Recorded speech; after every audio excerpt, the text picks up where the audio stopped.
And now we will have our industry use case on funds trading. We will have the global lead in blockchain and DLT from KPMG, Mr. Eamon Maguire. Thank you very much.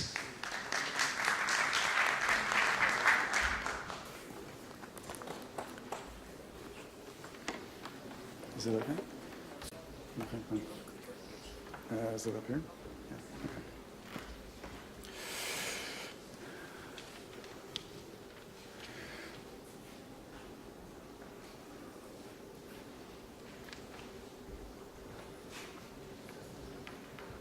Okay. It's this way. That's correct. Yeah. Okay. Thanks.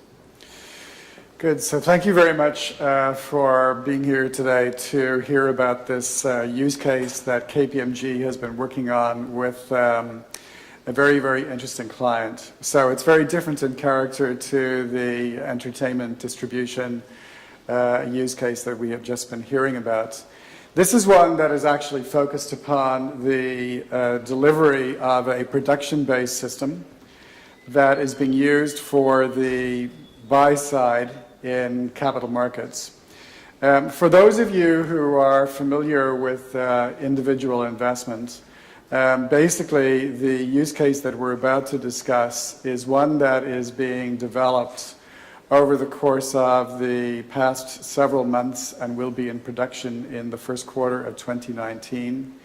It is for the Luxembourg Stock Exchange that actually assumes responsibility in Luxembourg for all Luxembourg and European registered funds to be cleared and settled in Luxembourg. And the Luxembourg marketplace is a several trillion dollar valued marketplace. It is the second largest marketplace in the world for funds trading. That is second only to that of the United States. So we're going to tell you a few different things about it here, just so you have a sense for it. But a quick summary of what this particular use case is about also deserves to have a story that is told about the origins of this use case.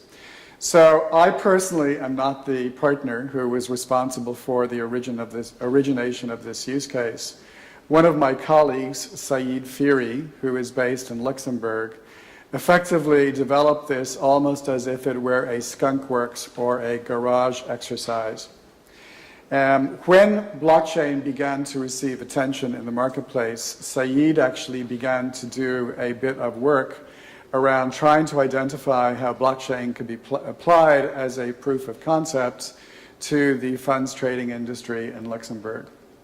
And after spending several months in working on this, he then began to connect with another firm that is called Intech, which is a local technology firm in Luxembourg. And together they began to work on the development of an initial proof of concept, which in turn led them to the Luxembourg Stock Exchange.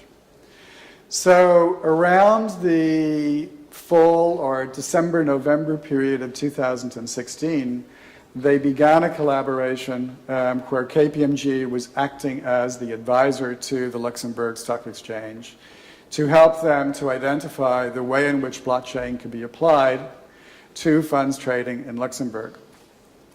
And one of the reasons that we have chosen this particular use case is because it truly represents, in my view, the closest example that we have to a robust and muscular transformation of this industry. And effectively, it sets the pace for the introduction of a production system in blockchain in Luxembourg, and likely will be the wedge to add other kinds of functionality in the future, and possibly to extend this to other examples of funds trading and the mutual fund or UCITS industry. So in this particular case, the project really began in a more informal way in December of 2016. But the way in which it began is consistent with KPMG's approach to how blockchain should be promoted. And before this actual exercise on construction with the Luxembourg Stock Exchange began, it started off with a business case. A business case that looked at the benefits of what blockchain would be to the internal operations of the Luxembourg Stock Exchange.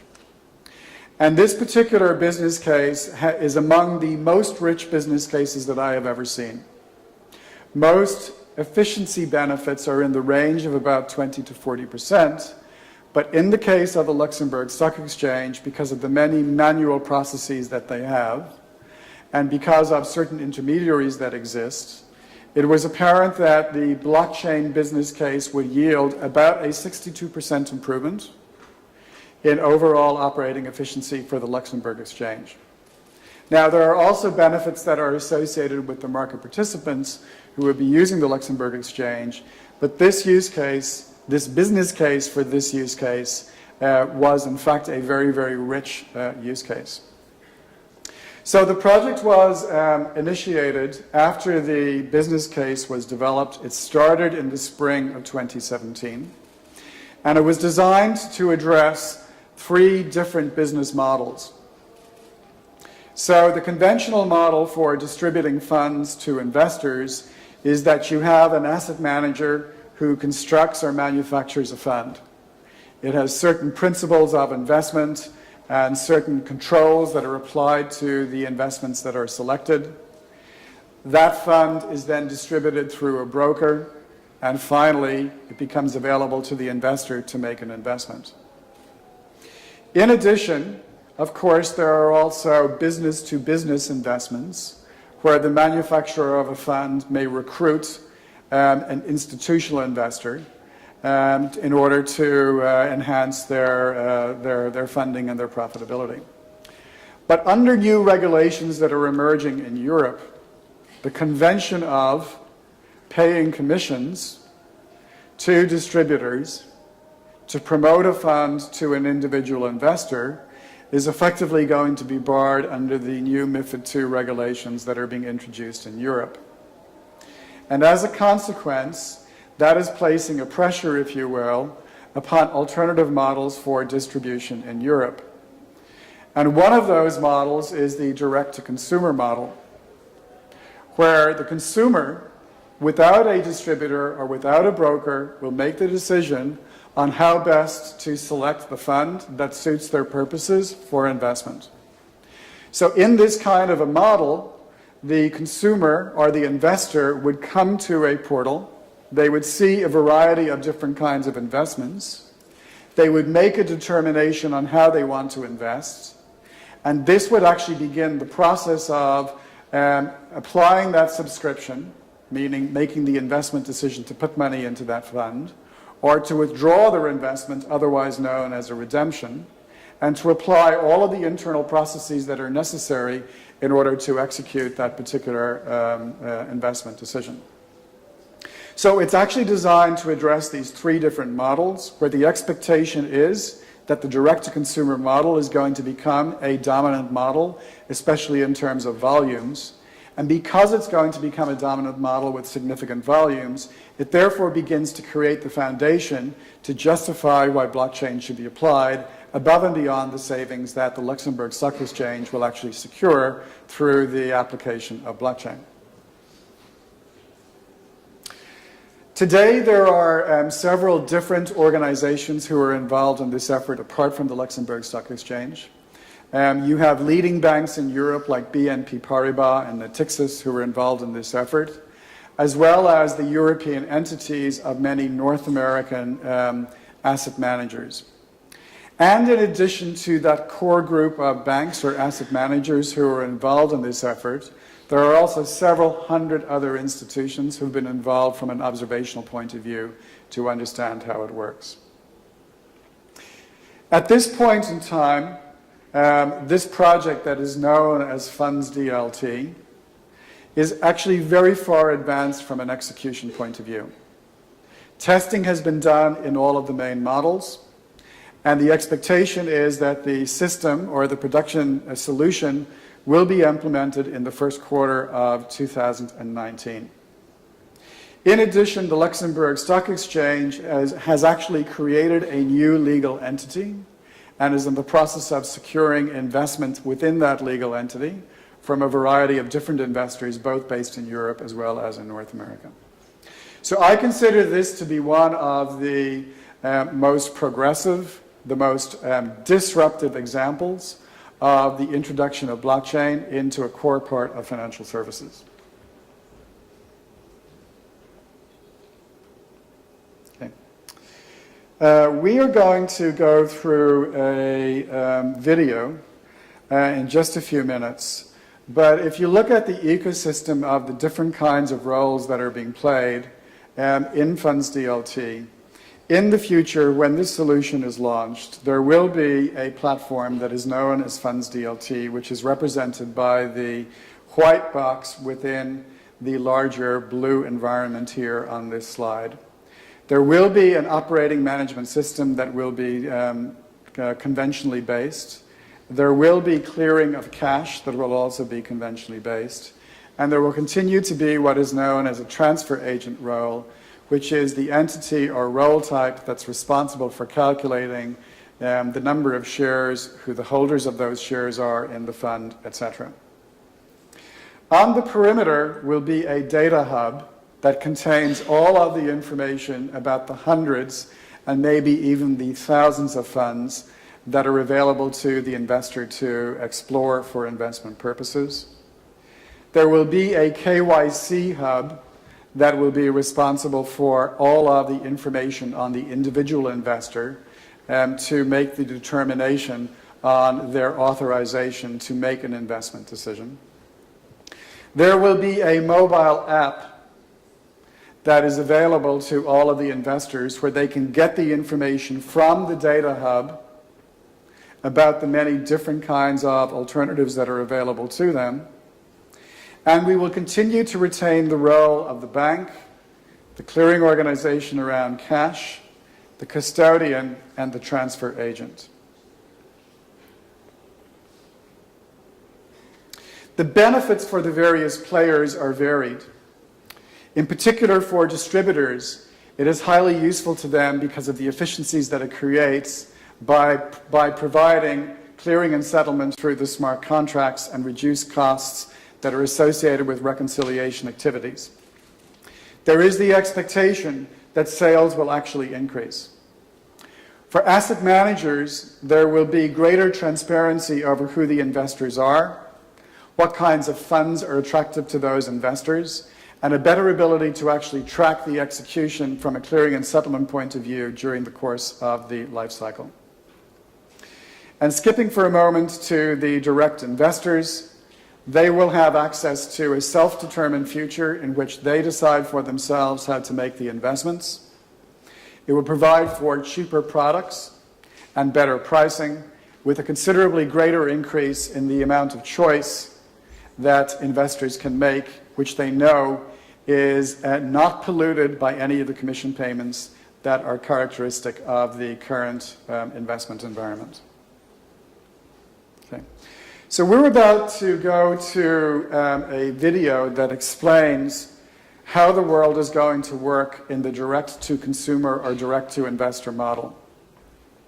When you go through this video, you're going to see on the left-hand side a process flow from the moment in time when the individual investor is going to their mobile app to make a selection about which particular fund they are going to invest in. And across the top, the digital application for how did that happen? Whoops, we'll go back. Okay. So, and then across the top, you're going to see the different roles that exist in the marketplace. The asset manager, the distributor, the bank, the transfer agent, etc. So this video is about 3 or 4 minutes long, and hopefully it'll begin to give you a flavor for the brave new world of individual investment that is enabled by blockchain. Funds DLT, the digital application for fund distribution. We log in on our app on the phone. We see the list of funds available for investment. Let's access the menu and have a look at our account. We see our personal information, the risk profile as from MiFID II, the KYC AML profile, and the registered payment methods. Now we will search a fund. We have a look at the Digital Stars USA. We click and see the NAV. We click again and access the details. The latest NAV was €100. It has a daily valuation. At the end, we see the access to the documents. Let's have a look at the KIID. We access the prospectus. All this information is delivered by the FundSquare Data Hub. We will now pass an order on this share class for an amount of €800. I accept the KIID disclaimer and hit the Buy button. The order is now accepted by the blockchain and the smart contract processing order. We close the order screen. We go to the menu and have a look at the order status. We see there we have real-time access to the order status. Now let's go to the portfolio. We see on the portfolio the pending order. The blockchain now delivers real-time access and follow-up for all participants. The TA can access the register and then the order book. The asset manager can have a view on his real-time cash flows. And the cash CCP knows in real time the status of the cash in the process. Let's have a look at the AML/KYC validation at the TA level. We see the pending transactions and can access all the collected information and documents by the video onboarding process by the KYC Hub. The TA accepts the order after inspection of the data. On the cash CCP side, we see the cash has been converted in coins. So let's look at the situation on the client account, where we see that 800 coins are present but already reserved for the smart contract awaiting DVP. On the TA side, we see the transaction pending with reserved cash. We go to the screen to input the NAV, search the transaction, and input a NAV of €100.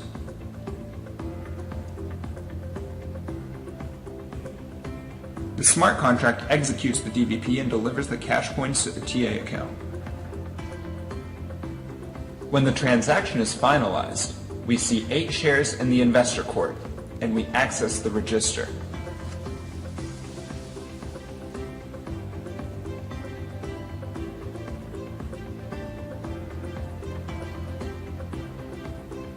On the asset manager side, we can see a complete overview of the cash flows. You can see all the statuses from cash flows as well as the balance for the fund. The origins of the subscription and redemption orders. As asset managers, we can have access in real time to the register where we can see that the DVP is finalized and the transaction is settled. On the cash CCP side, we see that the TA has received the coins. On the conversion screen, we see the CCP has converted the coins back to euros to the fund custodian bank. Back to the investor, we confirm that the transaction is finalized and our portfolio shows on our account the fund shares with a value of €800. For the first time, asset managers and investors are directly connected through real-time transactions and transparency. Funds DLT, the start of a new era for the investment fund industry.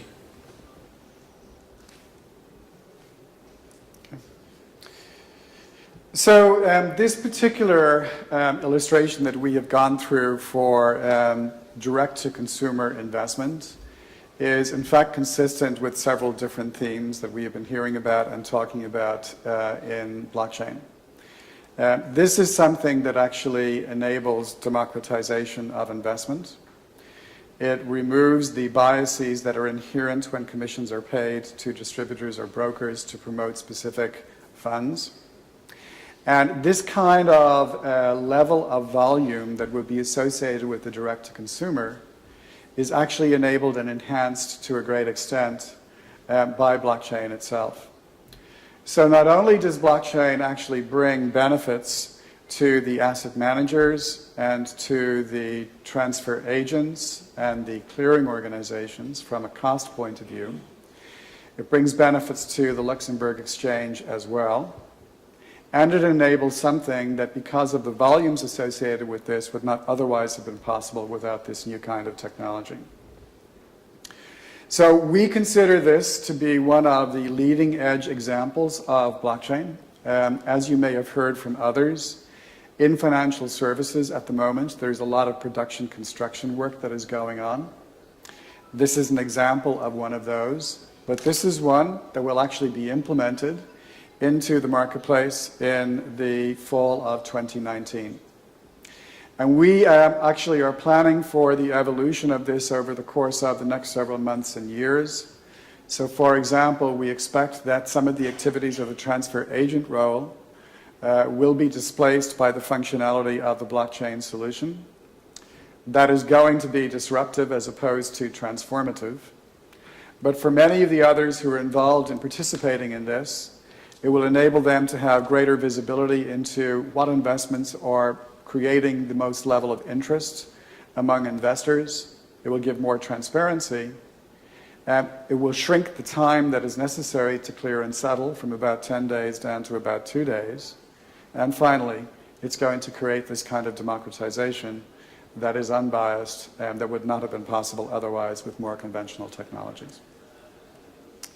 So I hope this has been interesting to you, and I thank you very much for your time and attention.